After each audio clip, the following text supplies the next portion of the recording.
Do I need to have it this close? Yeah. Oh, I it do. can be. Okay. Yeah, just like that. All right. That's good. All right. Let me have some water. Get you some water. We're getting ready to go live. All righty. Excuse me. You're good. All right. Okay, we're live. Hello, everyone, and welcome back to the Dr. Rose channel, Transcend Your Trauma. And I'm excited about this guest today, even though it's a topic we all try to avoid. It's a necessary topic that we need to discuss, and we need to make it just more everyday habit to discuss the whole process of grief and navigating grief. But I am joined today with the one and only, the incomparable Wendy Batiste-Johnson. She is the founder of United Black Mothers of America. And I'm going to tell you my first introduction to UBMA. But I want you to just tell us what UBMA is all about. Well, thank you so much, Rose, for having me It's this my evening. pleasure. It is a pleasure to be with you. United Black Mothers of America was founded in 2020 as a result of the pandemic and the need for mothers to have wellness in their Mm, lives. And it began with a wellness walk on Belle Isle in the summer of 2020 when I held a call to action to women in the community to join me for wellness. mhm. And that was a 4 mile necessary wellness walk. And we've been walking every single month since. And this was the height of the pandemic. This was the height of the pandemic. Mm-hmm. Whether you were in your home, you were in the office because you had to go to work, Mm-hmm. um, whether you were working remotely, we were all grieving. We were grieving the circumstances of Mm-hmm. what was happening at the time. It was very difficult to find someone who did not experience loss at that time, specifically in the Black community. Yes. And as also we were grieving the very national loss of George Floyd Mm-hmm. and Breonna Taylor, among so many others. And it was just a time for us to come together. I believe in community, and I believed at the time, and I still do, that we need each other. And so it was my call to action, to get out, get some fresh air, and let's come together and walk. And we did. And as a result of that, Henry Ford Health, in fact, became a partner of ours Mm. because they said, you know what you're doing is healthy for the community, is healthy for women, Needed. and needed. And so they hopped on as our health partner. And so we have Wow. physicians that come in and speak to the UBMA community about ailments and health topics that plague our community. At the time, we had COVID talks, we had heart disease conversations, breast cancer conversations. In fact, there were women who were not going to their mammogram appointments. Yeah. They couldn't get appointments. They couldn't Many get of them. the women. Yeah. No, Yeah. and or they were fearful of leaving their homes to Yes. go to their appointments. And Yes. so our health talks were this safe space where they can speak with the professionals and be encouraged to do what was right for their health. And so we are 3 years old, and we are just happy to be here In your today. toddler Yes, years. we're still Yes. we're still What's babies. the response? How many members do you guys have Oh now gosh, currently? well, it started out locally here in Mm-hmm. Detroit and is expanded. It has expanded Oh, nationally. So wow. we have women who walk in Texas, who walk in Colorado, That's who so walk in cool. Atlanta, and even Ohio. And so we are very proud that we are promoting wellness across the country. We have a large readership. I do a newsletter monthly, and so we target over 500 women in our newsletter, Wow. and who read about what's happening in our world, whether we're highlighting a specific mom or speaking about what's happening in the country that is affecting the Black community. Community. Well, welcome to all the UBMA members. We are it's such a pleasure to have you guys just tuning in today.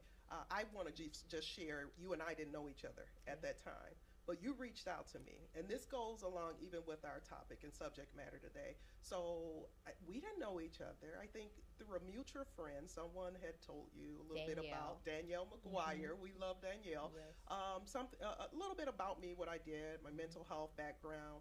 And I know you reached out, and I've apologized since then. She reached out to me, and she's like, "Can you come out and talk?" But in all fairness, again, with the topic today, that was such a difficult time for me. I was actively during that time grieving, a loss of a good friend through COVID.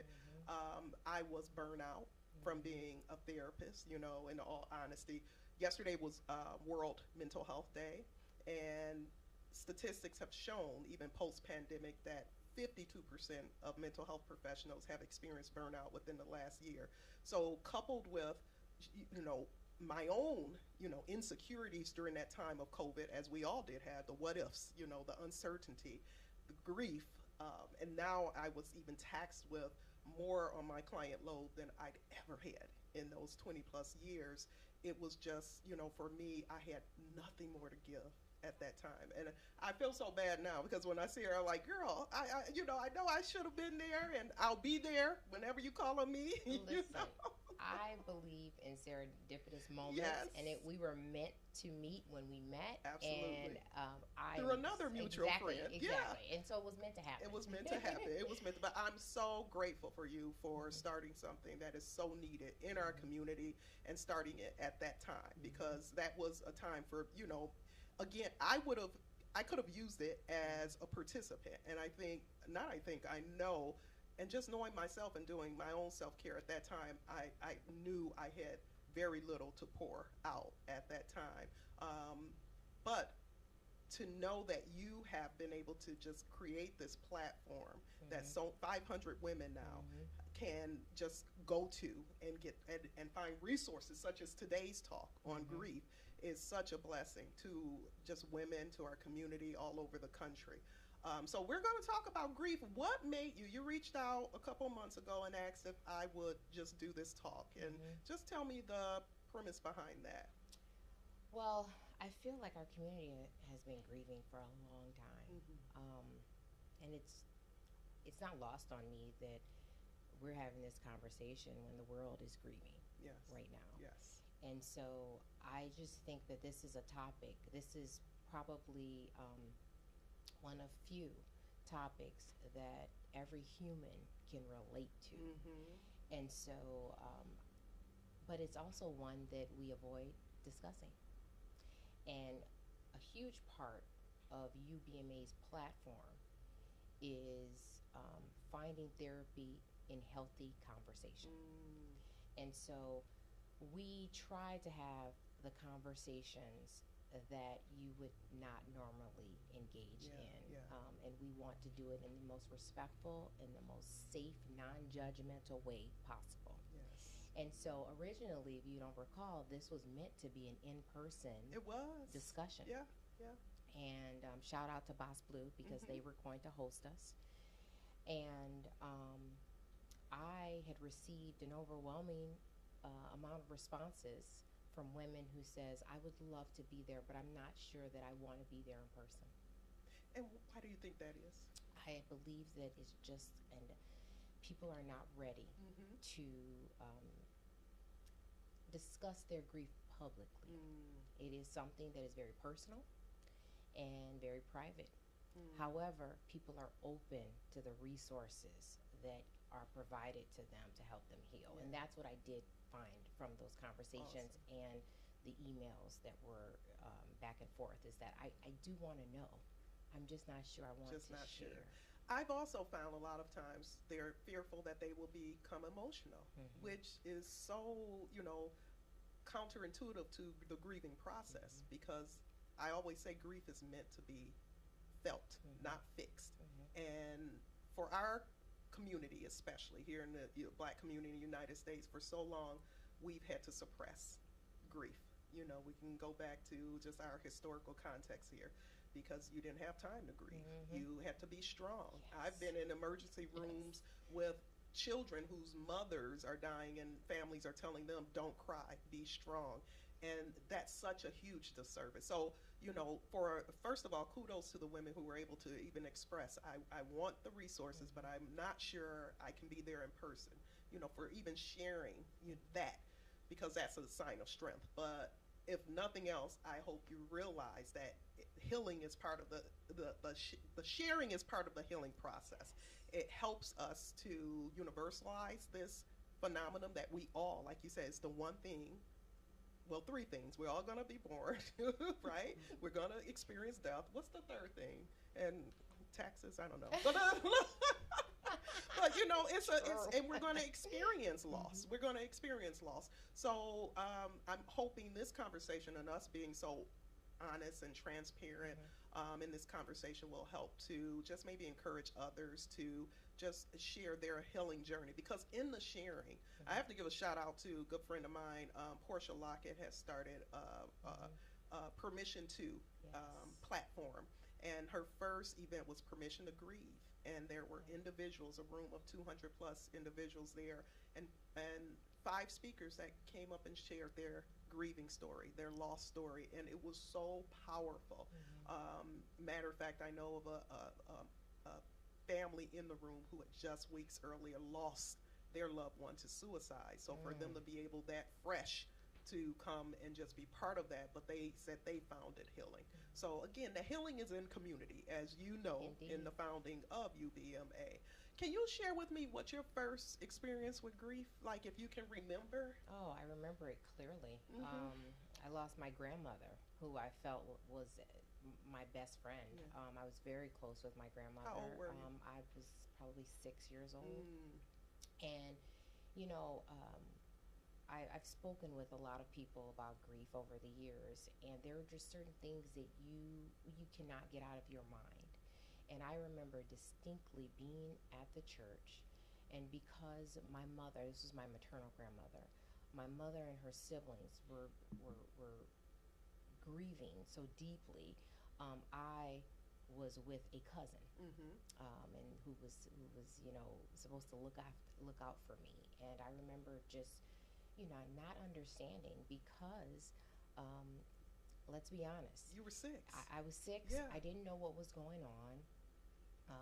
I think I had an inkling, but no one had sat me down and said, "Your grandmother has passed." Yeah. And so I'm in the church, and I'm Catholic, and I'm from the South.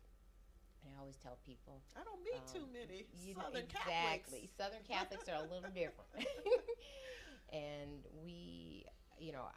I just remember witnessing it all and not crying, because I didn't know what emotion to express or Yeah. to even feel, because I was unsure of what was transpiring. And you were not given permission, right? I was not To given even permission. feel that. Yeah. And it's odd. I think back to that time, because I'm quite an emotional person and have suffered great loss as an adult. And certainly my emotions have been out loud and very public. However, I remember years later when we moved to Michigan, a random evening, I grieved. I just broke down in tears because I thought of my grandmother, and that was the time when I allowed myself to grieve and to miss her. Yeah. And I remember that night distinctly. How old were you at that time? I probably was 9 or 10. Okay, It so was a few years later. Yes. It was a few years later that I allowed myself to really feel her loss in my life, and that's because I had not only gone on with life without her, but I had also moved states. Yes. And so lots of loss. lots of loss. And so I didn't, again, and listen, I give tons of credit to my mom, because, listen, I know that she did the best she could, but at the same time, the lack of conversation is something that resonates with me, which is probably why I speak so freely with my own children, because I know what that feels like. to not have that open dialogue, so that I can truly understand what's happening at the moment. And so that was my first remembrance of loss. Yes. Yes. And most recently, I lost my uncle a few years ago, and he was the youngest of the 8 children on my mother's side, and that too was devastating. And so I just feel like there's been a lot, even on our board, our UBMA board. Each and every last one of us has been touched by some type of loss. But I want to be clear, because I think that the perception of grief is just death. Yeah. And No. it's not. You mentioned even moving, Yes. even any major Mhm. change in what you're used to. You Mhm. know, anything that's in the realm of outside of everyday experience can be considered a loss. Yeah. Yeah. I mean, loss of career, Yes. loss Relationship. of home, relationships, Mhm. friendships. Mhm. Those are all, forms of grief, but I don't believe we allow ourselves to feel them. No. Well, you even what you said, the lady's calling you and said, "I don't think Mhm. I could do it." And again, I understand the privacy, but in this line of work as a clinical psychologist, I know for most it's that fear of feeling, that That's fear it. of feeling. Mhm. You know, when you did at the age of 9 allow yourself to grieve, did you allow yourself did your parents know that you were grieving? So was it in public or in private? It was in private, and I know she knew. She was there. Mhm. My mother was there with me, and I don't know that I was able to articulate what I was grieving. Yes. But I believe she knew who I was grieving Yeah. at the time. Yeah. Yeah. And I I just I just think that grief is so personal, Mhm. but at the same time, discussing it is so healing. Mhm. And so I have found, even with my own core group of friends, having that conversation, engaging in the conversations, trying to get them to share their feelings is therapeutic. And so it's something that I am trying to encourage women with UBMA, and just in general. Yes. We need each other.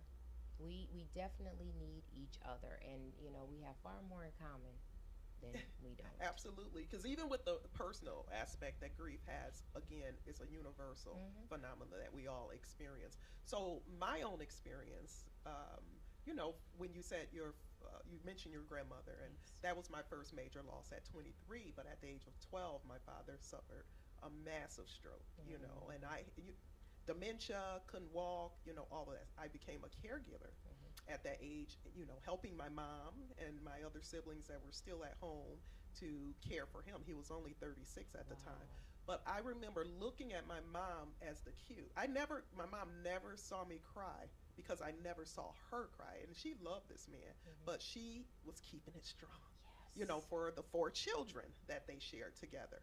And I was just sharing this, with my guy Reggie the other day. I just remember, even as a teenager, in my first relationship, dating relationship, oftentimes being at that home and just, I felt comfortable. I could cry there Mhm. because for those 4 years prior, it would be crying in secrecy, at night when mom, because I didn't want to put any more stress on her, Mhm. and I had to be strong.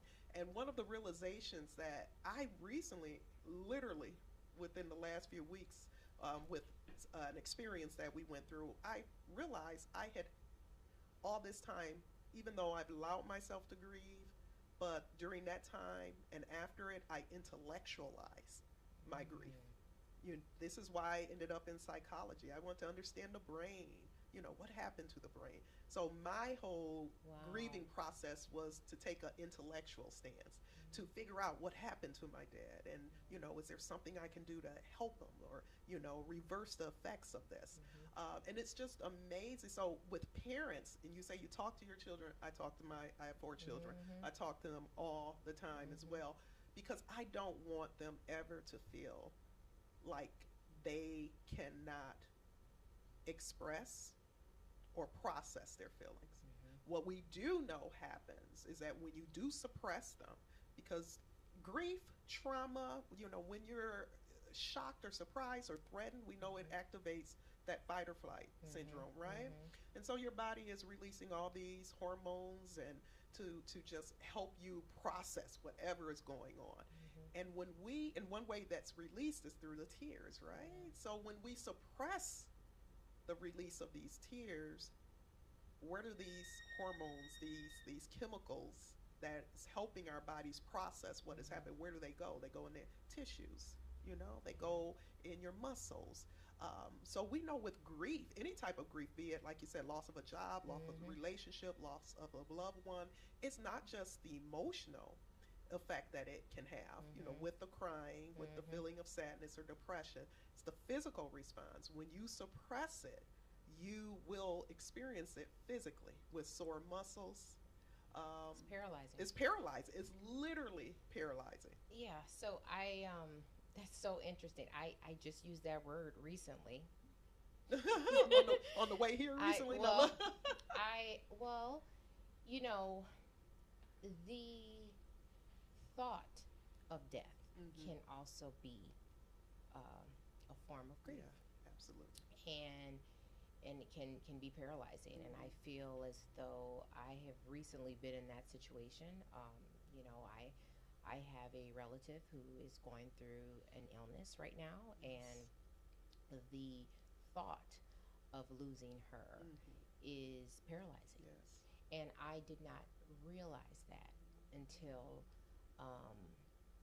I literally was pulling myself out of this paralysis. It was something that I was in and didn't know I was in, if that makes sense. No, it totally makes sense. And I mean, as in fact, I recall that you and I had a lunch meeting or something, and I said, I can't do it. I remember canceling on other people too. I can't be there. But you honored yourself. Yes. Kind of like I couldn't do the walk. Yes. Right? Yes. And I totally gave you grace. Yes. Why wouldn't I? Yes. But this is something we have to understand. We have to give each other grace for this. Yeah. You have to allow yourself to feel this, even though it's just the what if, it's the impending, where will this illness take her? But that can be very grief inducing as well. Yeah. It absolutely can.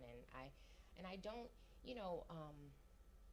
I've had conversations about it because I do believe there's so many aspects about the different forms of grief that are not explainable, but you're just going through the motions and you are trying to understand it for yourself. So I think that's what it was for me. And listen, I go to therapy. I believe in therapy, and I advocate for therapy within UBMA and just within the community in general. And I am very blessed to have had someone there guiding me along the way, and as I'm sure you do for so many people. And because of that, because I sought that resource, and because I gave myself grace, as you shared, grace to feel what I was feeling and to say no when I needed to say no, which is something that I don't believe I would have done maybe 10 years ago. Yeah. I think 10 years ago, I would have absolutely taken the stance of, you know what, I'm going to hold this in and I'm not going to let anyone know. Be strong. Oh, yeah, because that's what we're meant to be. That's what we're supposed to do. And matter of fact, I'm certain I did that years ago for other reasons, And so, but now I feel like I'm at a stage where I'm learning that it's okay to allow my emotions be. Yes. And I think that is a form of my growth. What do you attribute that? What has changed? I do think that I always tell people that women thank us, myself and our fellow board members, for UBMA and what it's done for their lives, because there are certain women that had not seen specific physicians until they come to one of our health talks, and that impacts us deeply, because it means we've touched someone's life and possibly helped to save someone's life. And so, but I always say that I think UBMA has touched my life the most, because I believe that I was meant to create it not only to serve others, but to also allow myself to be on this journey alongside others.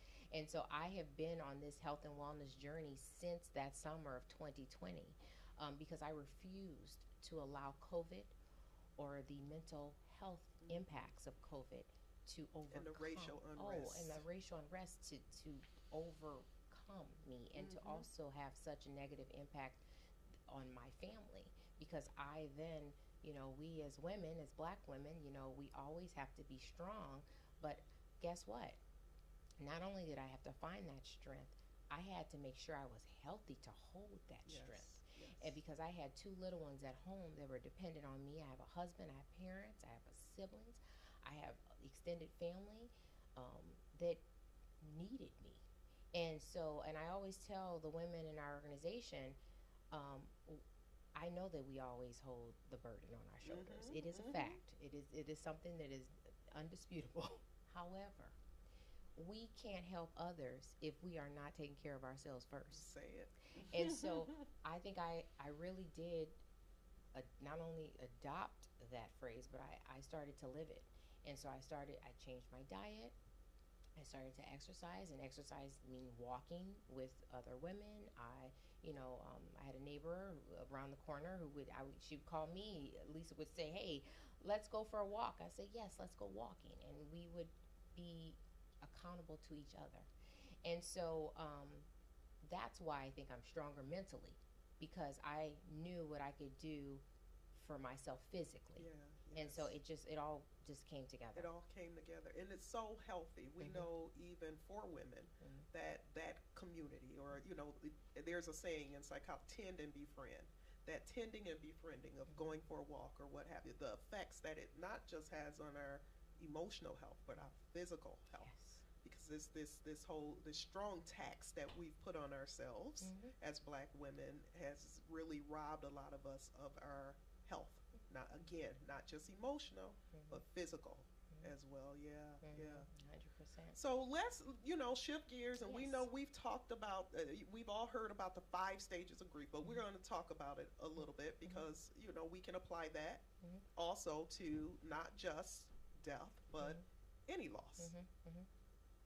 With the women you work with, I'm sure, relationship issues come up. I'm sure parenting issues come up. There's so many different areas in life that we can be grieving, and we can experiencing some loss, even if it's a loss of what you'd hoped it would be or could be. Mhm. So the first, is we know, is denial, Yes. right? And denial is a defense mechanism. Mhm. In psychology, a defense mechanism is any, like, something you adapt just to help to prevent the anxiety that occurs with some situation. Mhm. So it's easier for me to deny something is going on than to have to feel. Again, this goes back to the feeling. We adopt denial because we don't want to feel those emotions. This isn't happening to me. Mhm. Can't be true. Mhm. Um, and depending on the grief, sometimes people can stay in that denial longer than ever. Today, we just some pop culture news. Jada Pinkett Smith comes out, Yes. and she talks about they've been separated for 7 years. But she says she made a promise when they got married that they would never divorce, and she's not ready to break that promise yet. So that would be a good example of denial. I would say so. That Mhm. would be, they're living separately, Mhm. for 7 years, but that's denial, because she made a promise to herself, and whatever anxiety Mhm. that the thought of breaking that promise gives her has allowed her for 7 years to be in this state of Mm. denial.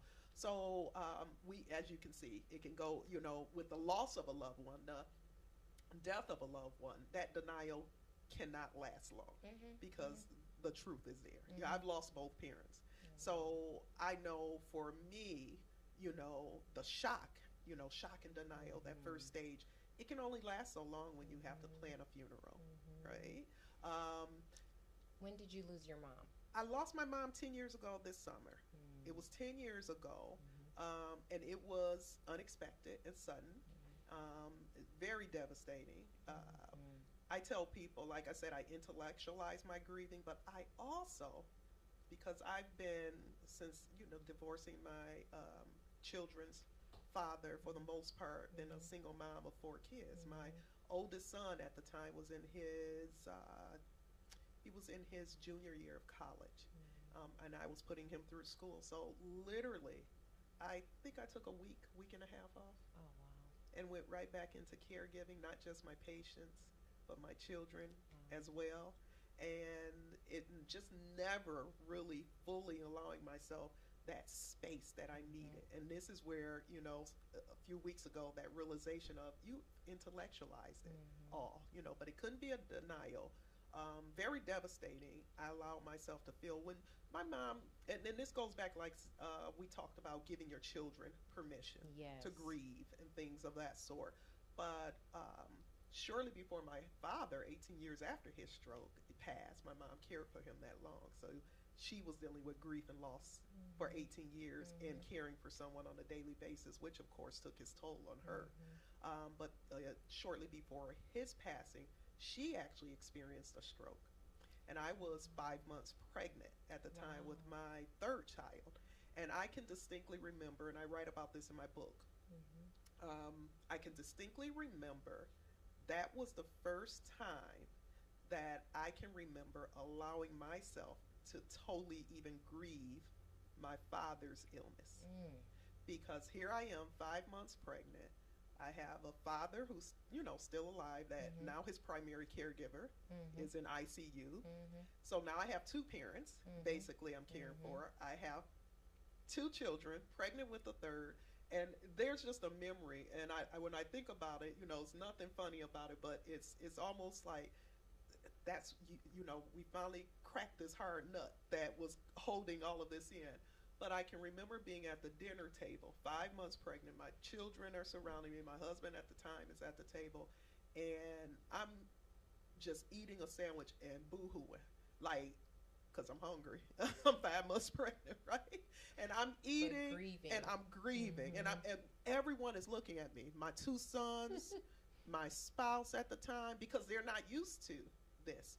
But I write about it in the book because that was so what my children needed to see Mm-hmm. at that time. Mm-hmm. They did. I didn't. I needed to break the cycle of being strong. You were you thought you were protecting them by being Yes. strong, I but thought just yeah. like my mom protected Mm-hmm. us. All Exactly. those years, I didn't see my mom grieve my father until his funeral. She did not grieve until I didn't I never saw her cry for the man that she married at the age of 19, that they shared Mm-hmm. 4 children with, had a beautiful life up until that point. I never saw her cry about his illness, cry or complain about being a caregiver. She held it all in, but much to her detriment as well. But at the funeral, that was the first time. And that was like a shock because you Mm-hmm. don't know what to do with that.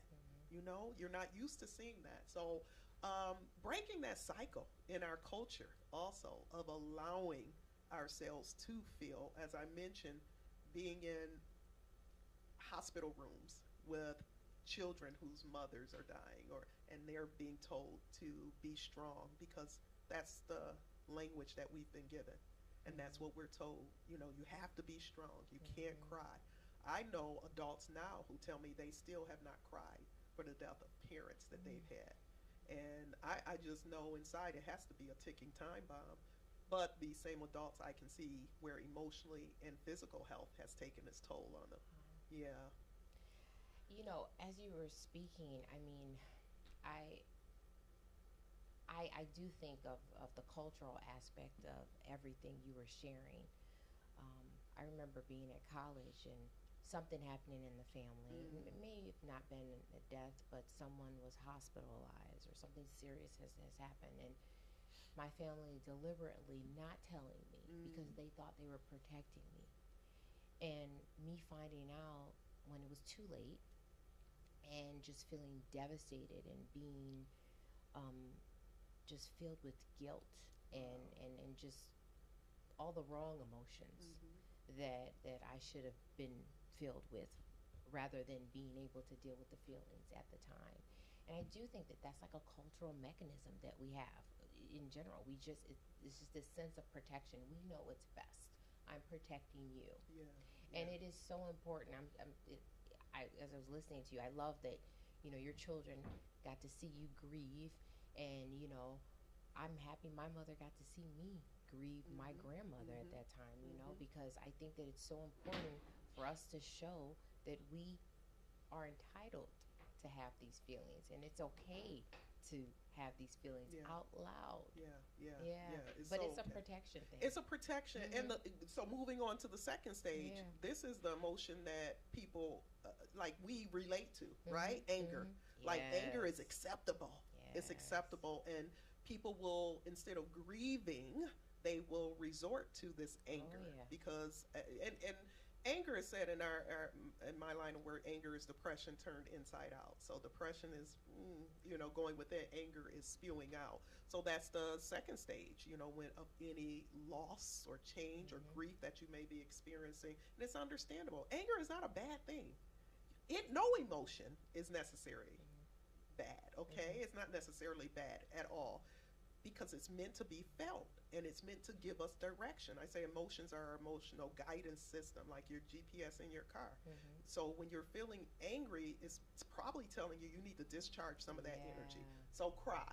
So go outside and yell, scream, punch a punching bag. Do what you need to do to honor that anger so it can process appropriately.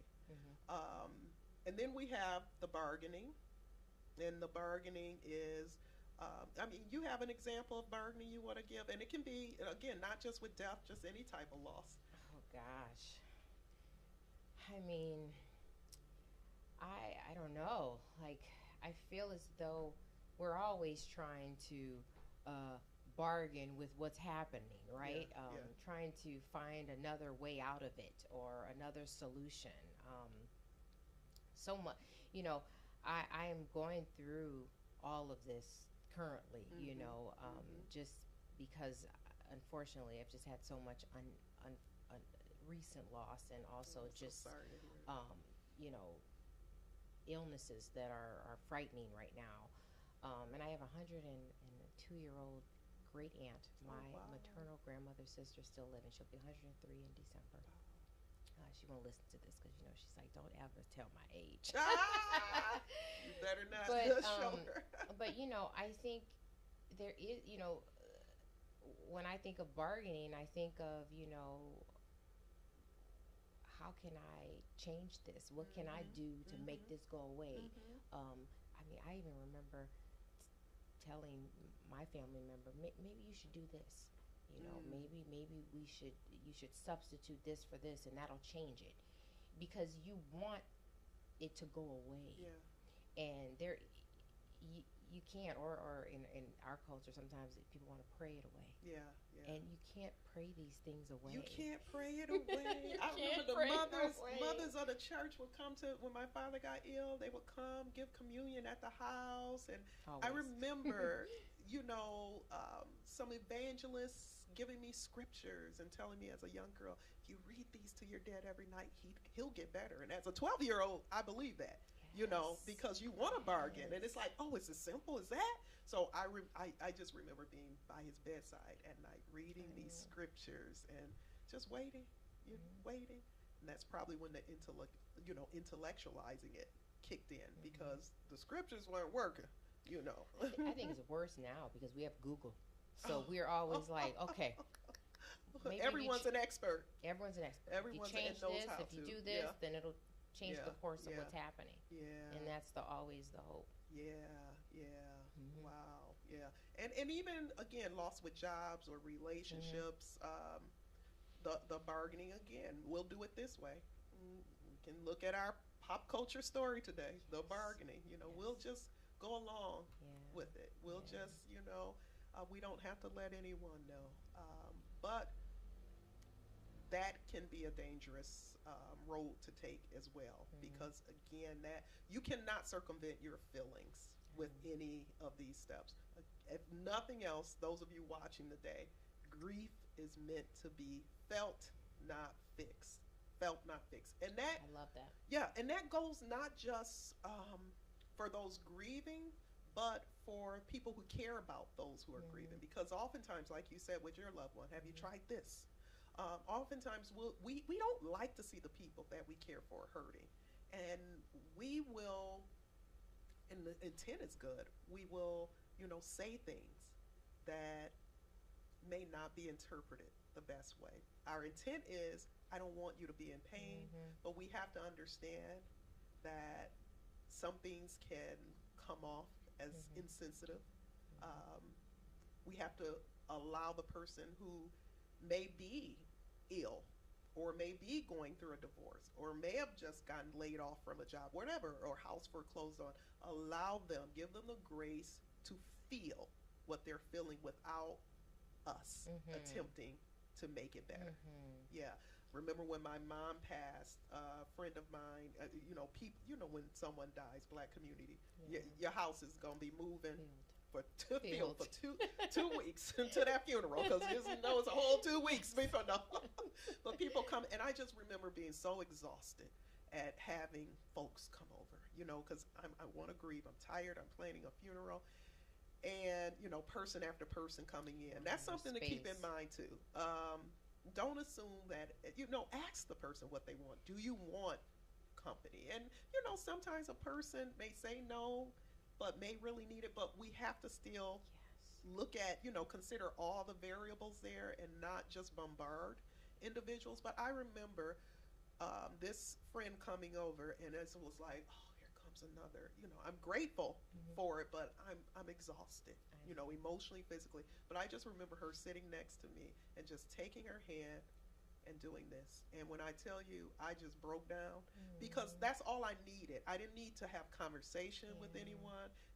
Loss and death, especially, is such a Mm-hmm. visceral Mm-hmm. response that there are no words. Like, Mm-hmm. I don't need to have conversation. I just need to be, I need to feel. And that simple act of doing this was like the most beautiful show of love, Mm-hmm. that I could have received at Yeah. that time. Yeah, yeah, Oh, I love that. yeah. I love that. I have a friend who recently shared that she suffered two miscarriages, Mm, and these are not um, topics that women yeah. want to discuss publicly, but she did. She posted about it, and her friends, we knew about it when it was happening, and we were out to dinner the other night, and there was something she did that I thought was so beautiful. She said, she wanted to give flowers to her friends for being there for her Wow. because you don't know how to be there Mm-hmm. for people during these times of turmoil and Mm-hmm. pain and grief. But at that moment, she acknowledged a phone call. She had put in a text message, and someone had just picked up the phone and just Mm. called her immediately. And it was one of our friends who's a registered nurse. Yes. So she knew exactly what to Yeah, say. yeah. And she said, that phone call meant the world to me. She's like, Mm. I don't think you knew that. I didn't say it at the time, but it meant so much to me. And I just want to tell you that today. Wow. And it's true. You don't know what people need and when they need it. But just like now, I have friends who are hurting about Mm-hmm. what's happening in the Mm-hmm. Middle East. Mm-hmm. And I don't know that I have the correct words to say, but I want them to know I'm here. Yes.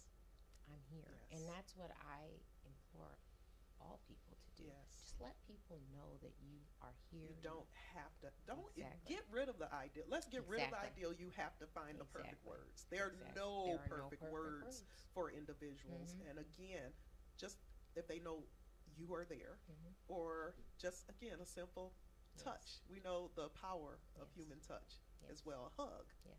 a hug to allow. That's part of the processing. Mhm. Even that simple touch of just connection, human connection, allows us to process that. Mhm. So the fourth stage is Mhm. the depression Mhm. stage. And again, these stages are not so Linear. distinct that it's like, oh, now Mhm. I'm here, now I'm here. Mhm. You can vacillate Mhm.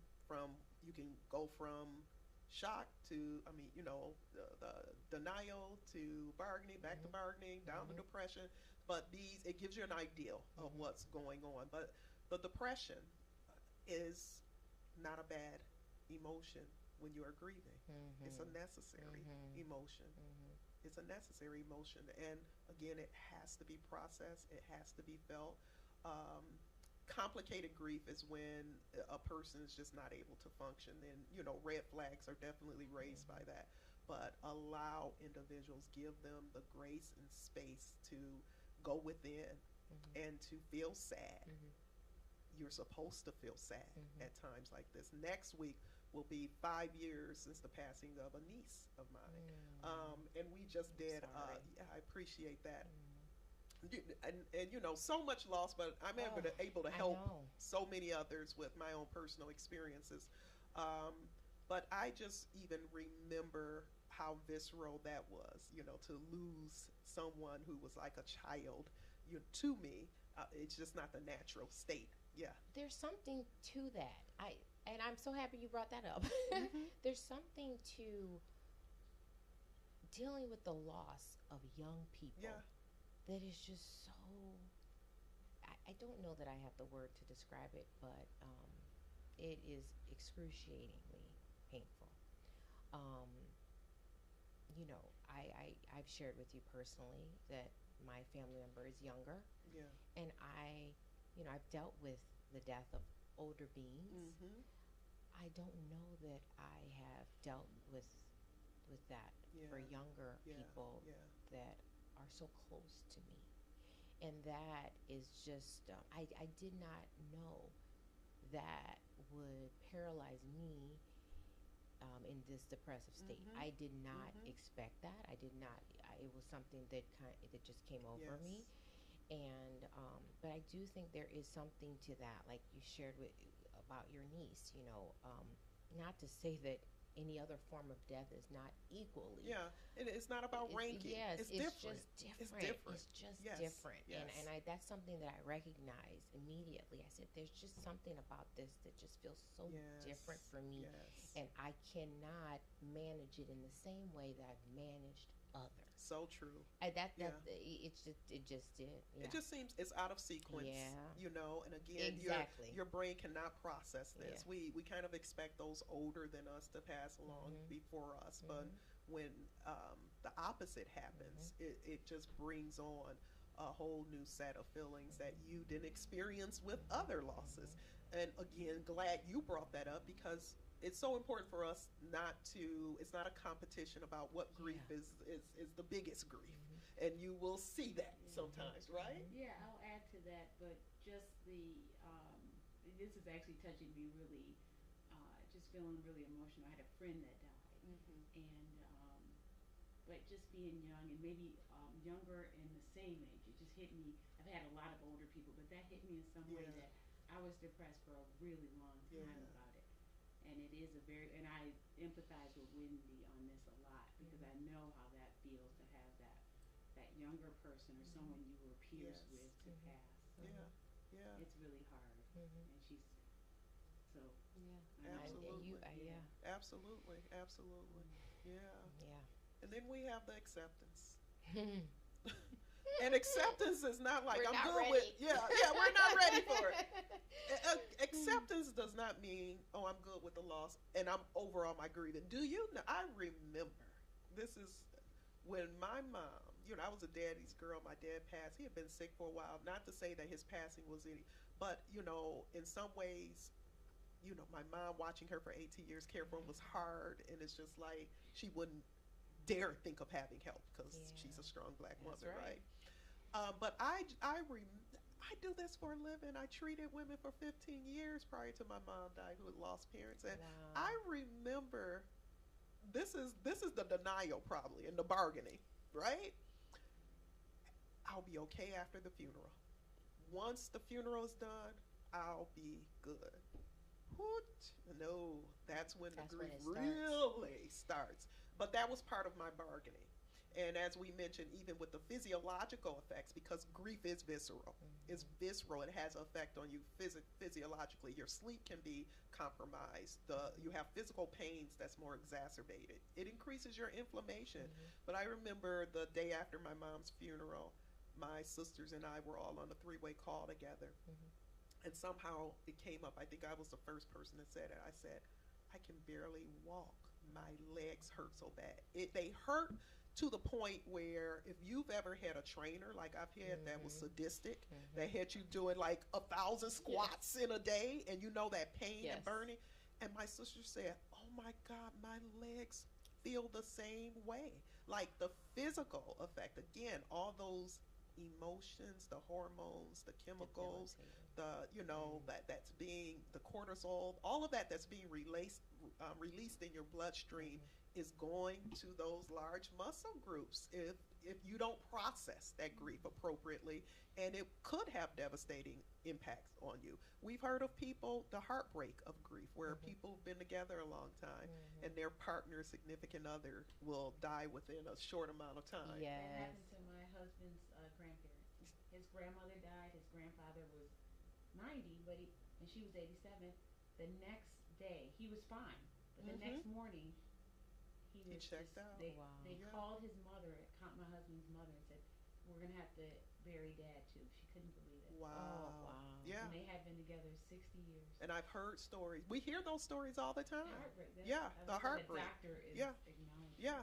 Yeah. It's a true phenomenon. It's a true phenomenon. Let's talk about tools. Tools to navigate. How do you cope with grief? Oh, I'm coping. What are some tools? You know what? I strongly believe in getting outdoors. So most recently, this is something that I'm super proud of because I've been absolutely consistent with. I have committed to doing 10 minutes of cardio every single day. Good for you. Whether it's getting on my elliptical that I have at home, which was a COVID purchase, or walking my dog. I have a little 14-pound Australian Labradoodle, so we walk. But I've committed to moving my body for at least 10 minutes a day. And you know what ends up happening? I go longer than 10 minutes. And that helps me feel so much better. And I know it sounds very generic, you know, go get a workout. But it's effective. It's so effective. Yes. And I think that that people don't understand how effective it can be if you could just commit to it. And the reason why I started with just 10 minutes, because I was also one of those people that would make an excuse as to why I couldn't go to that gym, that very expensive gym that I pay for still. I know which one. You know what I mean? And I just wasn't making it. And I said, you know what? Let me just start with 10 minutes a day. I said, I can give myself that. And guess what? 10 minutes turned into 12, turned into 15, and now I'm doing a half an hour. And I deserve that. And I always say to women, we deserve to have at least an hour, I believe, of wellness. I'm working up to my hour. Ourselves. I'm working up to my hour, but we deserve that. Even if that means getting up a little earlier or staying up a little later. Yeah, you deserve that. What you are also describing, even in the movement, there's a course that we teach here, training, one day, 1 hour training, I should say, called TRE, Trauma Release Exercises.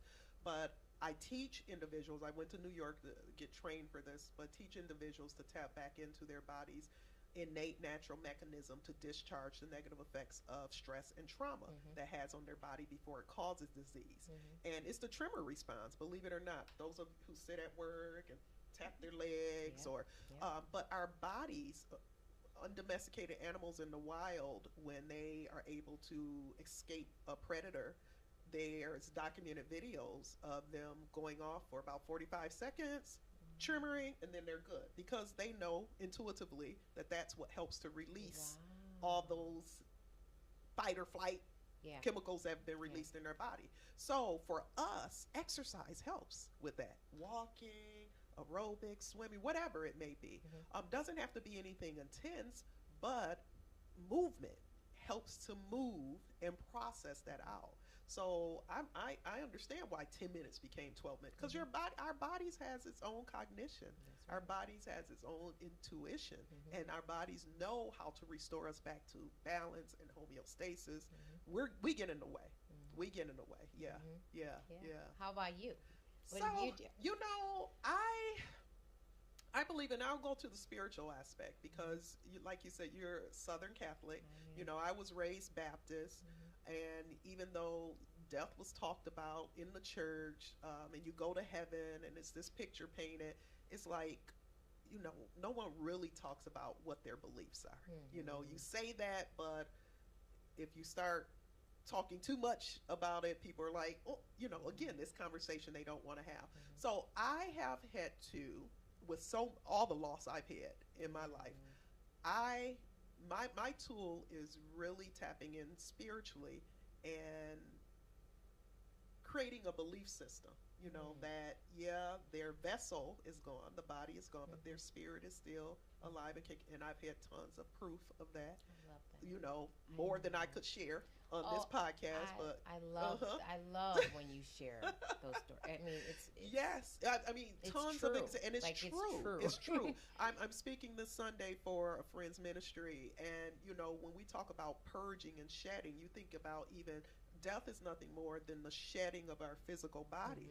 But research has continually shown the consciousness, the spirit, if you want to look at it as spiritual sense or a scientific sense, you could say the energy, because energy never dies. It can't be destroyed, lives on.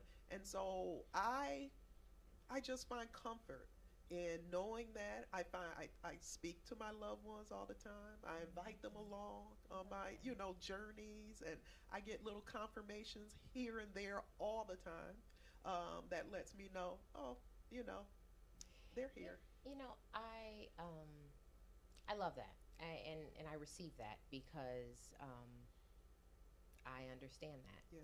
I just feel like that's something that is very comforting and familiar for me too.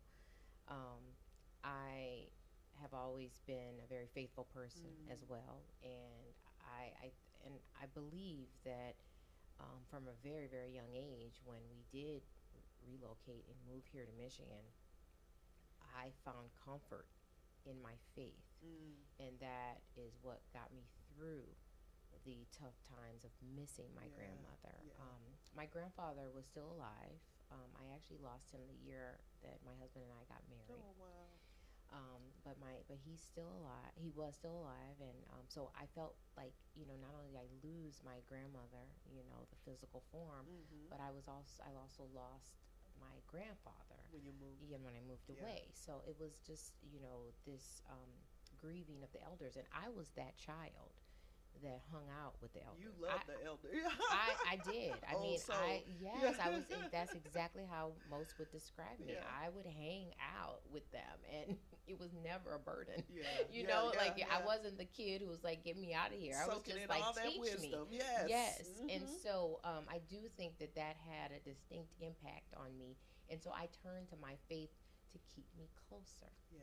And so whenever I would say a prayer, my prayer always included speaking to them, and so that I receive what you shared because I understand that. Yeah, and our culture, the ancestors. This is not new. It's embedded in our DNA of our understanding of the ancestors. Even when they move on, they're there. Yes. They're there to help guide us, and that's my prayer as well every day. That I welcome them in, and they help to illuminate my path before me.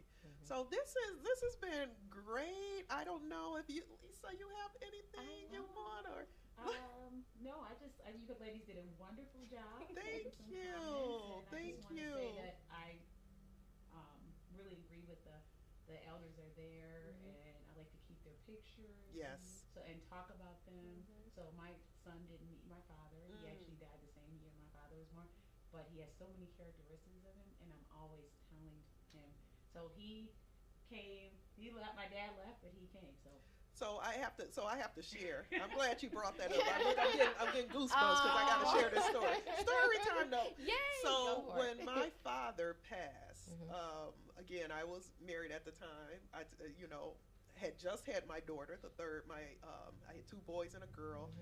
So I'm like, yes, got the girl. We're done, right? We're done. And my husband at the time had his vasectomy scheduled because we're good. We're done. We're done. My father died unexpectedly. My mom took such good care of this man. I'm telling you, like, he died from a hospital error through a simple endoscopy, right? Oh my goodness. Yeah, but it was all spirit because her health had started declining from all those years of caregiving. But because he died, the vasectomy was rescheduled to, a few months later. My goodness. But we were being, like, I know how to avoid getting pregnant, Right. right? Lo and behold, week before the vasectomy, I find out I'm pregnant with my fourth child, whose due date was the day of my father's passing, Oh my goodness. the Yeah. following year. That was so Okay. meant to be. And Wow. exactly. I'm like, thanks, Wow. Dad. You know, that type of thing. But when Wow. my daughter, you've met Jordan. Yes, she's I a have. she's a powerhouse, She right? Look, is. She is a force. I she love is a Jordan. force. And we were, so my 40th birthday, I had a woman in Chicago, Barbara Bates, to make my 40th birthday dress. And that summer, I decided my birthday's in January, but I was going for a fitting that summer. And I had all four of my children. My son, was in college. We were in a car. I decided, I'm going for my fitting. Let's all go to Chicago, make a weekend of it. And we're in the car, and I'm at a red light. Like, this daughter has never met my father, right? But interesting enough, they got the same birthmark on their back. But I'll just say that, yeah. So we're at a Wow, red, that just gave yeah, me we're at a chills. red stoplight, and I look over in the car, and there's this man in the car next to me, and his whole aura and energy just is reminding me of my dad. And I'm just like at the light, and I'm looking. I'm like, just to myself. The light turns green. We take off. My daughter, who never met him, half a mile down, says, "That man reminded me of Grandpa." And I said, "What?" Like, I said, "What do you mean?" He reminded me of Grandpa. She'd never met him at all. Wow. So, spirited. And this is my comfort. This is what comforts me. Yeah. It is beautiful, and also it's necessary. It's necessary. Yeah. Oh. And I encourage those of you grieving, especially when it's a loss of a loved one, if books, I could write an entire book about the stories I just shared, because know. I have so You many should. of them. Because You I should. read one You recently. should write the book, and I've got You- plenty okay. of stories. Last one. like, Look, last one. Look, Yeah. I have enough. You gotta, because maybe we'll do that. Do a compilation of stories. Because I was in Portland visiting my daughter, who's away at art school. This was just last summer, and she's an artist, but she's a ferocious reader her whole life, and she wants to take us to the bookstore in Portland. This Powell's bookstore. And so we go, and I'm like, "Show me the spiritual section," because I always love to go to the spiritual section. And I'm in the aisleway. I'm like, "Okay, Spirit, if there's a book I'm supposed to get, let it reveal itself to me." And I turn and look, and it's a book called Signs, right? And I pick up the book, and I open the book up, and the first sentence I read says, "And Eliza says it's beautiful here." And I just froze. My mom's name is Eliza. But this was a book. Look at your face. This was a Oh my God! But like I said, these stories. So you can ask Reggie. I think he knows. He's with me enough. But this is my proof that even though they're gone, I can still be connected with them. And so this helps me. This helps my grieving. Yeah. Yeah. Oh gosh. I mean, I love that. I mean, I think Lisa has shared these types of stories with me before, so she could share. But for me, I think it's just I just always trust that they're there. Yes. It's this trust factor. And I'll tell one story before we go too. But my children, 9 years ago, my children were in a severe car accident, and they were with a caregiver who was also severely injured. They were T-boned, and she had a broken sanctum, and Oh my. and my son had his left femur severed in half, and my husband and I were both working very demanding careers, and I happened to be I worked in one city, but I happened to be in a city nearby. Okay, and this happened near our home. At the time, we were renovating our home, so we weren't even living in our house. We were living like in another rental somewhere else. But it happened right near our home, and my husband, he was nearby the Starbucks. If you know my husband, he loves to work out of a Starbucks. Just FYI, just the truth. He offices at a Starbucks, and so long story short, they couldn't I got a call first. I was sitting at a business meeting in a restaurant, and I got a call, and I usually have my phone on silent. always, just like it is today. But for whatever reason, that morning, my volume was on. Yeah. And I could have sworn I had silenced it, but it happened to have been on. And and my phone rang, and I was embarrassed because I was in a business meeting. Yeah. I said, "Oh, excuse me," and I looked down, and it was the caregiver's phone number. So I said, "You know what? I gotta pick this up. This is my sitter. I picked it up, and it was a man on the other end, and my heart stopped. And he says, "There's been an accident. Your children are okay." That's the first thing he said. He said, "But I need you to come." And I don't remember the rest. Yes. I just left. And apparently they had also called my husband, but it was my son who had, they didn't know who to call, but the nanny, the sitter, had been unfortunately knocked unconscious. And so my son is the one who recited our phone numbers to the firefighter or the police officer. My mother's number is, and my father's number is, and so they contacted us both. My husband gets to the scene first. Long story short, my son had to have 2 surgeries, but through it all, I was just in constant prayer. Yes. I mean, I literally went directly into prayer mode, and I knew that everything would fall into place. I don't know, I do know why. Because I've always held faith that I've always said that my grandmother, and it's going to make me emotional now, I've always said that she was covering me. And my children. Yes, and she did. She did. Yeah. How comforting is and that? not only did he get through that surgery successfully, but we got through it all. We got through it all. I knew, right? I could not escape without a tear. That's okay. Feel it. I told you. I'm an emotional person, but I felt that, and I knew. Yeah, not only she turned your phone on too, girl. And I didn't look, and I didn't shed a tear. Yeah. Like, I was stoic the entire time. I just knew that we would get through it. Yes, you had a knowing. I knew. And we did, and my son is he's a 3-sport athlete. He's the most, completely recovered, So there is power in faith. Yes, there is absolute power in faith. Belief. And belief. All of it. Yeah. Thank you so much. Thank you. We'll have to do this again. I know. We have tons of topics we can talk about. I know. We didn't even get to half of them. No, I know. But I appreciate you. I appreciate you for having the space for us, for you being made to be able to share with our community and with your community. I mean, I'm so thankful. So thank you for having us. Thankful for you. It's my pleasure always, Wendy. Thank you, guys. Until next time. Bye-bye. That was great. That was great. I tried not to cry. I tried. No. The ladies were texting me, Wendy's doing great. Oh my God. I texted them, I'm like, y'all